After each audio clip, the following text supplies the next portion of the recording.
नमोऽस्तुते। नमस्ते गरुडारूढे डोलासुरभयङ्करी सर्वपापहरे देवी महालक्ष्मी नमोऽस्तुते। सर्वज्ञे सर्ववरदे सर्वदुष्टभयङ्करी सर्वदुःखहरे देवी महालक्ष्मी नमोऽस्तुते। सिद्धिबुद्धिप्रदे देवी भुक्तिमुक्तिप्रदायिनी मन्त्रमूर्ते सदा देवी महालक्ष्मी नमोऽस्तुते।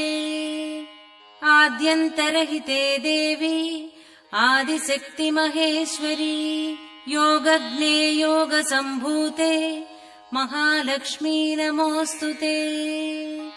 स्थूलसूक्ष्ममहारौद्रे महाशक्तिमहोदरे